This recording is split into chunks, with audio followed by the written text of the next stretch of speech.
स्वागत है आपका हॉलीवुड मसाला में। तो आज हम बात करने वाले हैं एक ऐसे चोरी की जिसमें एक रईस आदमी साधारण लोगों से पैसे लूटता है और फिर बाद में वो साधारण लोग कैसे शातिर चोरों की टीम बनाकर उस रईस को लूटते हैं, देखेंगे आज की कहानी में। तो आगे बढ़ने से पहले हमारे प्यारे दोस्तों को उनके प्यारे से कमेंट के लिए धन्यवाद। न्यूयॉर्क सिटी की चमकती दमकती इमारतों में से एक है द टावर, शहर के सबसे अमीर और रईस लोगों का ठिकाना। और इस टावर को मैनेज करता है जॉश कोवाच, जो यहाँ के स्टाफ और हर छोटी बड़ी चीज का ख्याल रखता है। इसी में सबसे ऊपर पेंट हाउस में रहता है आर्थर शो, एक अमीर और शातिर इन्वेस्टर। जॉश ने अपने पूरे स्टाफ का पेंशन फंड आर्थर को सौंपा है ताकि वो अपने साथ काम करने वालों का भी फायदा करवा सके। आर्थर जॉश का दोस्त भी होता है, तो भरोसा करना आसान था। मगर इस चमकदार टावर की दीवारों के पीछे सब कुछ उतना परफेक्ट नहीं है जितना दिखता है। इसी दौरान टावर में एक नया लिफ्ट ऑपरेटर आता है। जॉस उसे नौकरी पर रख लेता है। जॉस उसे समझाता है, ये जगह कोई आम नहीं है, यहाँ हमेशा चौकन्ना रहना होगा, तुमसे कोई गलती नहीं होनी चाहिए। लिफ्ट ऑपरेटर भी अपना काम समझ जाता है। इसके बाद जॉश टावर के किराएदार के पास जाता है। ये आदमी पहले बहुत अमीर था, लेकिन अब उसकी हालत खराब है क्योंकि उसे किसी ने धोखा दे दिया है और तभी से ये कंगाल हो चुका है। वो महीनों से किराया नहीं चुका पाया था, इसलिए वो जॉस से कहता है, बस थोड़ा और वक्त चाहिए, सब ठीक कर लूंगा। जॉस उसे मना नहीं कर पाता क्योंकि वो दिल का साफ इंसान है। जॉश जैसे ही नीचे आता है, उसकी नजर टावर के बाहर खड़ी एक काली गाड़ी पर पड़ती है। गाड़ी से कुछ लोग उतरते हैं, उनके हाथों में गन्स हैं। जॉश का दिल धक से रह जाता है। वो अंदर तुरंत दौड़ता है और अलार्म बजा देता है, सभी सतर्क हो जाओ, कुछ गड़बड़ है। जॉश सीसीटीवी स्क्रीन पर नजर दौड़ाता है और देखता है कि टावर के पिछले गेट पर एक गाड़ी रुकी है। उस गाड़ी में कुछ लोग आर्थर शो को जबरन घसीटते हुए ले जा रहे हैं। ये देखकर जॉश के होश उड़ जाते हैं क्योंकि टावर में मौजूद सभी लोगों की सुरक्षा का जिम्मा जॉश के हाथ में था। जॉश तुरंत पिछले गेट की तरफ भागता है, लेकिन तब तक वे लोग आर्थर को गाड़ी में बंद करके वहां से निकल चुके होते हैं। जॉश गाड़ी का पीछा करता है, तभी वहां एक FBI एजेंट आ जाती है और उसे रोकने के लिए धक्का मारकर नीचे गिरा देती है। दरअसल ये आर्थर को ले जाने वाले लोग FBI होते हैं। जॉश अभी संभला ही होता है, उसी वक्त वो काली गाड़ी पलट जाती है। गाड़ी में कैद आर्थर को बाहर निकाला जाता है। जॉश गुस्से में चिल्लाता है, तुम लोग ये क्या कर रहे हो? आर्थर एक इज्जतदार आदमी है, उसे क्यों ले जा रहे हो? FBI एजेंट कहती है, इज्जतदार? ये आदमी $2 बिलियन का घोटाला कर चुका है। ये मासूम नहीं है, बल्कि ये एक शातिर अपराधी है। जॉस को उस पर यकीन नहीं होता। FBI एजेंट बताती है कि आर्थर शो देश छोड़कर भागने की कोशिश कर रहा था, इसलिए उसे गिरफ्तार किया गया है। वे कहते हैं, जब तक वो सारे पैसे वापस नहीं कर देता तब तक वो हमारी हिरासत में रहेगा। ये सुनकर जॉस के लिए ये विश्वास करना मुश्किल हो जाता है। आर्थर पर उसने जितना भरोसा किया था, अब वो टूट चुका था। जॉस तुरंत आर्थर के पेंट हाउस की ओर बढ़ता है। वो पहले स्विमिंग पूल को बंद करता है और फिर पेंट हाउस का ताला लगाकर नीचे आ जाता है। नीचे आते ही वो सबको बताता है कि आर्थर धोखेबाज निकला है। सबने पहले न्यूज में आर्थर के बारे में सुना था। यहाँ काम करने वाले सभी लोग परेशान हो जाते हैं और पूछते हैं, हमारे पेंशन के पैसे कहाँ हैं? जॉश जवाब देता है, मैंने सारे पैसे आर्थर को दे दिए थे ताकि वो उन्हें सही जगह इन्वेस्ट कर सके और हम सभी को मुनाफा हो। उसने मुझसे वादा किया था कि वो कुछ सालों में हमारा पैसा डबल कर देगा। लेकिन फिर एक एम्प्लॉय बोलता है, मैंने अभी न्यूज में सुना कि आर्थर का अकाउंट पूरी तरह से खाली है। ये सुनकर सभी सदमे में आ जाते हैं। जॉस सबको यकीन दिलाने की कोशिश करता है, मैं कुछ ना कुछ जरूर करूंगा। कुछ दिनों के बाद आर्थर को बेल मिल जाती है, लेकिन उसे हाउस अरेस्ट में रखा जाता है, यानी बिना FBI की मंजूरी के वो बाहर नहीं जा सकता। आर्थर का पेंट हाउस था बिल्कुल एक महल जैसा, आलीशान और भव्य। उसमें खड़ी थी उसकी लाल रंग की फरारी, जो उसकी आलीशान जिंदगी का प्रतीक था। लेकिन उसके पास अब और कुछ नहीं बचा था। वो सब कुछ जो उसने दूसरों से लूटा था अब खत्म हो चुका था। इसी बीच जब जॉश अपने घर जा रहा था, उसने देखा कि पुलिस एक लड़के को पकड़कर ले जा रही थी। वह उसका पुराना दोस्त था जो बचपन में कभी अच्छे दोस्त हुआ करते थे, लेकिन अब वो जॉस को नहीं जानता। उसके बाद जॉश अपने घर की ओर जाता है, लेकिन तभी उसे फोन पर बताया जाता है कि उसके दोस्त जिसका नाम लेस्टर है, उसने सुसाइड करने की कोशिश की है और वो अभी हॉस्पिटल में भर्ती है। जॉस ये बात सुनकर तुरंत अस्पताल जाता है और वहां लेस्टर की हालत के बारे में पूछता है। लेस्टर उसे बताता है कि मैंने मेरे पूरे जीवन की कमाई आर्थर को सौंप दी थी और अब मैं बिल्कुल कंगाल हो चुका हूँ, इसलिए मैंने सुसाइड करने की कोशिश की है। ये सब देखकर जॉश समझ जाता है कि ये सब जो भी हो रहा है ना, उसका जिम्मेदार आर्थर है, इसलिए वो उससे बदला लेने की सोचता है। इसके बाद जॉश, चार्ली और लिफ्टमैन ये तीनों तुरंत आर्थर के पास जाते हैं और पूछते हैं, तुमने सबको धोखा क्यों दिया? आर्थर बड़े आराम से कहता है, मैंने सबको पहले ही कह दिया था कि इस काम में लॉस भी हो सकता है और मैं किसी की जिंदगी और मौत का जिम्मेदार नहीं हूँ। ये सुनकर जॉश को बहुत ही गुस्सा आता है और वो वहां तोड़फोड़ करने लगता है और इसी हरकत की वजह से इन तीनों को नौकरी से निकाल दिया जाता है, क्योंकि अभी भी आर्थर के खिलाफ कोई सबूत नहीं मिले थे। इसके बाद जब जॉश नीचे आता है तो चार्ली से मिलता है, जो उसी टावर का केयर टेकर है और जॉश का दोस्त भी है। जॉश तुरंत चार्ली से पूछता है, क्या तुम्हें आर्थर के बारे में कुछ पता था? चार्ली जवाब देता है, मुझे उस पर शक था, मैंने कई बार उसे अपने लॉयर से बात करते हुए सुना था। ये सुनकर जॉश को पूरा यकीन हो जाता है कि आर्थर ने जो कुछ किया है वो जानबूझकर किया है, क्योंकि वो पहले ही बर्बाद हो चुका था। अगली रात जॉश बार में जाता है, जहां उसे FBI की वही एजेंट मिलती है जिसने आर्थर को गिरफ्तार किया था। वो बहुत ज्यादा शराब पीकर जॉश के साथ काफी फ्रेंडली हो जाती है और बातों बातों में ही वो जॉश को बताती है, हमने आर्थर के लगभग सभी पैसों को रिकवर कर लिया है, लेकिन अभी भी लगभग $20 मिलियन उसने छुपाए हुए हैं और हमारी FBI का अगला मिशन है उन पैसों को ढूंढ निकालना। अगली सुबह जॉश को एक आइडिया आता है। वो चार्ली, लिफ्ट ऑपरेटर और उस आदमी को बुलाता है जो अब अपने किराए के पैसे नहीं दे पा रहा था। वो सबको एक साथ बैठाकर बताता है, FBI ने आर्थर के सभी पैसों को रिकवर कर लिया है, लेकिन अब भी उसने $20 मिलियन छुपाए हुए हैं। अगर FBI के हाथों वो पैसे लग गए ना तो हमें कुछ भी नहीं मिलेगा, हमें उन पैसों को चुराना होगा। लेकिन सबका एक ही सवाल होता है, वो पैसे कहाँ छुपाए गए हैं? तभी जॉश को याद आता है कि कुछ वक्त पहले आर्थर ने अपने पेंट हाउस में कुछ काम करवाया था। हो ना हो वही वो जगह हो सकती है जहां आर्थर ने अपने पैसे छुपाए थे। चार्ली कहता है, अगर उसने पेंट हाउस में पैसे छुपाए भी हैं तो हमें चोरी करने का कोई आइडिया नहीं है और हमने पहले कभी चोरी नहीं की है। हमें किसी प्रोफेशनल चोर की जरूरत है जो हमें चोरी करना सिखा सके या हमारा साथ दे सके। तभी जॉश को पुराने दोस्त स्लाइड की याद आती है, जिसे पुलिस पकड़कर ले गई थी और वो 1 नंबर का चोर था। जॉश पुलिस स्टेशन जाता है और उसकी बेल करवाकर उसे अपने घर ले आता है। स्लाइड पहले तो जॉश को पहचानने से मना कर देता है और अपने रास्ते जाने लगता है, लेकिन जॉश उसे कहता है कि अगर वो उसकी मदद नहीं करेगा तो वापस उसे पुलिस के पास जाना होगा। अब स्लाइड भी उसकी बात मान लेता है। वहां जॉश स्लाइड को पूरी योजना बताता है। स्लाइड जब टीम के बाकी मेंबर्स को देखता है तो कहता है, मैं इस चोरी में तुम्हारा साथ नहीं दे सकता क्योंकि तुम सभी के सभी बहुत ही ज्यादा अनप्रोफेशनल हो। लेकिन जॉस के मनाने पर वो इन सब के साथ काम करने के लिए मान जाता है। अब जब स्लाइड इस प्लान में पूरी तरह से शामिल हो जाता है तो वो सबको बताता है कि हमें चोरी कैसे करनी है। वो बिल्डिंग का पूरा वीडियो दिखाता है और समझाता है कि यहाँ कितनी सख्त सिक्योरिटी है। हमें कई बार सिक्योरिटी चेक को धोखा देकर अंदर घुसना होगा। सब समझ रहे होते हैं कि ये कोई आसान काम नहीं है, लेकिन इस चैलेंज को करने के अलावा और कोई रास्ता भी तो नहीं है।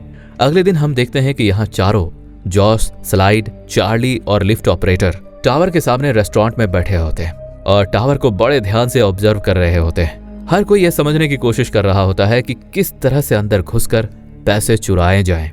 फिर ये सब एक शोरूम के बाहर जाते हैं जहां पर बहुत सारे सेफ रखे होते हैं। जॉस स्लाइड से कहता है, तुम्हें इन सेफ्स को खोलना होगा।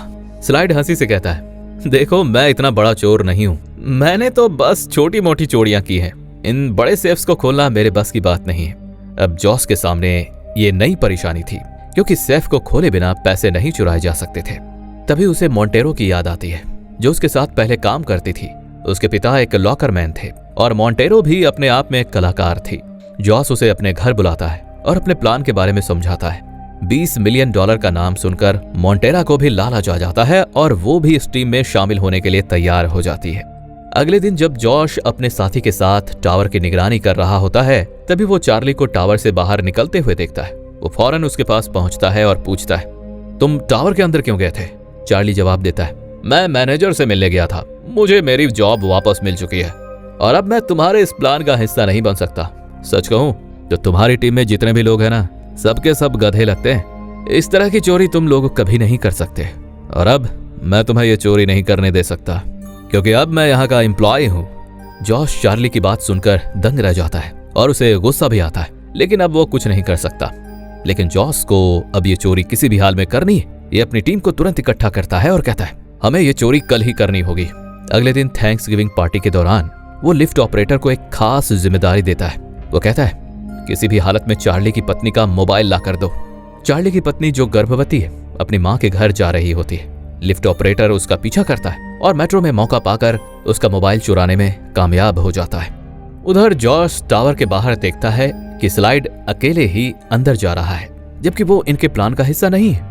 ये देखकर जॉश को शक होता है और वो तुरंत समझ जाता है कि स्लाइड इन सबको धोखा देने की कोशिश कर रहा है। दरअसल स्लाइड ने मोंटेरो से सेफ खोलने का तरीका सीख लिया था और अब वो अपना अगला खेल खेल रहा था। दूसरी ओर लिफ्ट ऑपरेटर चार्ली की पत्नी के मोबाइल से चार्ली को ही मैसेज भेजता है, अचानक मेरी तबीयत खराब हो गई है, जल्दी मेरी माँ के घर पहुंचो। जैसे ही चार्ली ये मैसेज पढ़ता है, वो अपना सारा काम छोड़कर फौरन अपनी पत्नी के पास जाने के लिए निकल पड़ता है। इसी दौरान टावर के अंदर हमें मोंटेरो को दिखाया जाता है, जो एक बर्थडे पार्टी का हिस्सा बनकर जश्न मना रही होती है। असल में ये उनके प्लान का एक अहम हिस्सा होता है। धीरे धीरे टावर का सारा स्टाफ बर्थडे सेलिब्रेशन वाली जगह पर इकट्ठा हो जाते हैं, जिससे टीम को अपना अगला कदम उठाने का सही मौका मिल सके। ठीक उसी वक्त सभी को टावर के अंदर घुसने का सही मौका मिल जाता है। वहीं स्लाइड को दिखाया जाता है, जो टावर के जनरल मैनेजर के पास जाकर एक कमरा मांगता है। मैनेजर उसे कमरा दिखाने के लिए ले जाता है, लेकिन चालाकी से स्लाइड उसे उसी कमरे में बंद कर देता है। इसके बाद वो पेंट हाउस में पहुंच जाता है, जहां बाकी टीम पहले से ही मौजूद होती है। पेंट हाउस में पहुंचकर ये लोग सीसीटीवी कैमरों को ब्लॉक कर देते हैं, ताकि उनकी हरकतें रिकॉर्ड ना हो सके। इसके बाद वे उस जगह को तोड़ने लगते हैं जहां आर्थर ने गुप्त सेफ छुपाया हुआ था। दीवार टूटने के बाद आखिरकार उन्हें वो सेफ नजर आ जाती है, लेकिन तभी स्लाइड उन पर गन तान देता है और कहता है, सारा पैसा मेरे हवाले करो। लेकिन तभी मोंटेरो वहां आकर स्लाइड पर ही गन तान देती है और हालात को अपने कंट्रोल में ले लेती है।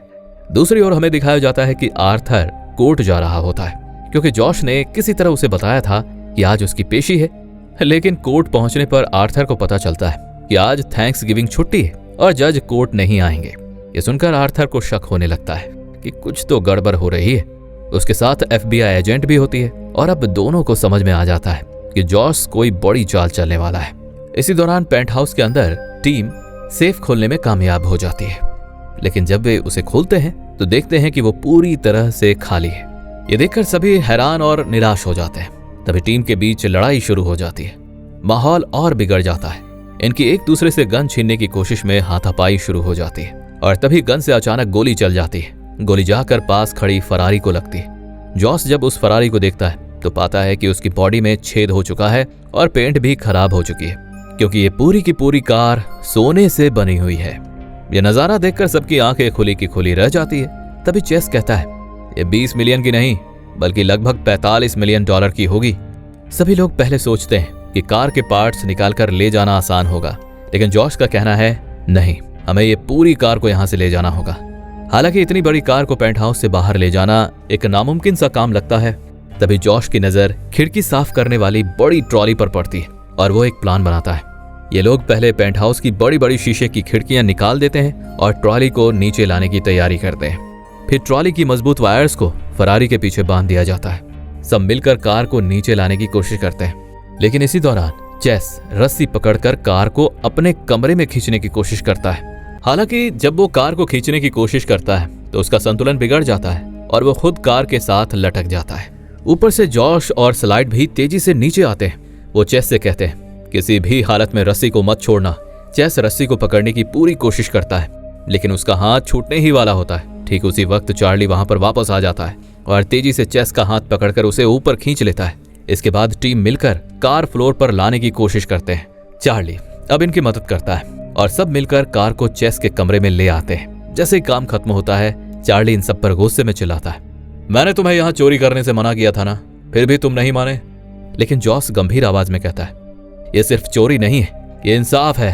और इसी बीच चार्ली भी इनकी मदद करने को तैयार हो जाता है। अब टीम फैसला करती है कि इस कार को लिफ्ट के जरिए नीचे ले जाना होगा। चार्ली कहता है, ये कार लिफ्ट के अंदर फिट नहीं हो सकती। जॉस मुस्कुराकर जवाब देता है, मुझे पता है और हमें इसे लिफ्ट के अंदर रखने की जरूरत भी नहीं है। इसके बाद टीम कार को लिफ्ट के पास ले जाती है। ऊपर से उनका साथी लिफ्ट को उनके फ्लोर पर भेजता है। जैसे ये कार के अंदर चाबी ढूंढने की कोशिश करते हैं, जॉस को आर्थर की एक डायरी मिलती है। इस डायरी में आर्थर के सारे काले कारनामों का हिसाब होता है। जॉस समझ जाता है कि ये डायरी आर्थर के खिलाफ एक बहुत बड़ा सबूत हो सकती है। अब टीम पूरी कार को लिफ्ट के अंदर रखने के बजाय उसे लिफ्ट के छत पर रख देती है। जैसे ही कार को लिफ्ट के ऊपर रखा जाता है, वो नीचे की ओर चलने लगती है। टीम घबराकर लिफ्ट ऑपरेटर से पूछती है, ये नीचे क्यों जा रही है? उनका साथी बताता है, लिफ्ट को मैनुअली नीचे बुलाया गया है। लिफ्ट धीरे धीरे ग्राउंड फ्लोर पर पहुंचती है और टीम लिफ्ट की छत पर छुपी रहती है। इसी बीच आर्थर और FBI के एजेंट लिफ्ट के अंदर आ जाते हैं और लिफ्ट ऊपर की ओर चलने लगती है और टॉप फ्लोर पर पहुंच जाती है। अब FBI की एजेंट पेंट हाउस के अंदर जाती है और जॉश स्लाइड से पूछता है, जिस ट्रक से तुम आए थे उसकी चाबी कहाँ है? स्लाइड जवाब देता है, वो ट्रक चोरी का है और चाबी ट्रक के अंदर ही है। इसके बाद जॉश अपने दोस्त लेस्टर को कॉल करता है। ये वही है जिसने अपनी जान लेने की कोशिश की थी। जॉश उसे कहता है, बाहर जो ट्रक खड़ा है उसे टावर के सामने ले आओ। लेस्टर उसकी बात मानकर ट्रक को टावर के सामने ले आते। उसी वक्त आर्थर पेंट हाउस में जाता है और देखता है कि उसकी कीमती फरारी अपने पेंट हाउस में नहीं है। उसके होश उड़ जाते हैं। वो FBI के एजेंट से गुस्से में कहता है, मुझे मेरी फरारी चाहिए किसी भी कीमत पर। FBI की एजेंट पेंट हाउस को ध्यान से देखती है और वहां एक तिजोरी पाती है जिसके बारे में आर्थर ने पहले कभी जानकारी नहीं दी थी। ये देखते ही वो उसकी जमानत रद्द कर देती है और अब आर्थर को जेल जाना ही होगा क्योंकि उसने FBI को नहीं बताया था कि उसके पास कोई तिजोरी भी है। तभी एजेंट की नजर एक ट्रक पर पड़ती है जो टावर से निकल रहा है। एजेंट को तुरंत शक हो जाता है कि इसी ट्रक में फरारी छुपाई गई है। वो तुरंत बाकी FBI टीम को अलर्ट करती है। FBI की टीम तुरंत उस ट्रक का पीछा करती है और आखिरकार उसे रोकने में कामयाब हो जाती है। ट्रक की तलाशी लेने पर उन्हें लेस्टर बाहर खड़ा मिलता है और उन्हें उसमें कुछ नहीं मिलता। अब आर्थर और पूरी टीम को एक ही ट्रक में पुलिस स्टेशन ले जाया जाता है। रास्ते में आर्थर टीम का मजाक उड़ाते हुए कहता है, FBI जल्दी ही मेरी कार को भी ढूंढ लेगी। जॉश शांत रहते हुए जवाब देता है, कार मिलने से तुम्हें कोई फायदा नहीं होगा क्योंकि हमारे पास तुम्हारी डायरी है जिसमें तुम्हारे सारे काले कारनामों के सबूत हैं। ये सुनते ही आर्थर के चेहरे का रंग उड़ जाता है। वो घबराते हुए कहता है, डायरी मुझे वापस कर दो, बदले में मैं तुम्हें कार की जितनी कीमत है उसका 10 गुना $1,000,000 दूंगा। लेकिन जॉश उसे नजरअंदाज कर देता है और वो डायरी FBI को दे देता है, लेकिन एक शर्त पर कि उसे और उनके साथियों को बिना चार्ज लगाए छोड़ दिया जाए। लेकिन एजेंट कहता है कि ठीक है, लेकिन तुम्हें कस्टडी में रहना होगा और FBI एजेंट जॉश की बात मान लेता है और इसके सभी साथियों को रिहा कर देता है। इसके बाद जॉश की टीम टावर के टॉप फ्लोर पर जाती है जहां स्विमिंग पूल है। वे पुल के ढक्कन को खोलते हैं और उसमें से आर्थर की चमचमाती हुई फरारी दिखाई देती है। इसी बीच जॉश को कोर्ट से 2 साल की सजा सुनाई जाती है और आर्थर भी अपनी पूरी जिंदगी जेल में बिताने वाला है। अब जॉश के साथ ही उन सभी लोगों के घर एक एक बॉक्स पहुंचाते हैं जिनकी पेंशन के पैसे आर्थर ने डुबाए थे। और जब इन बॉक्सेस को खोला जाता है तो इसमें उसी फरारी के हिस्से होते हैं जिसे जॉश और उनकी टीम ने चुराया था। और इसी के साथ हमारी कहानी यहीं समाप्त होती है। तो अगर आपको यह कहानी पसंद आई हो तो इसे लाइक करें और चैनल को सब्सक्राइब जरूर करें। मिलते हैं अगली एक और शानदार कहानी में। तब तक के लिए धन्यवाद।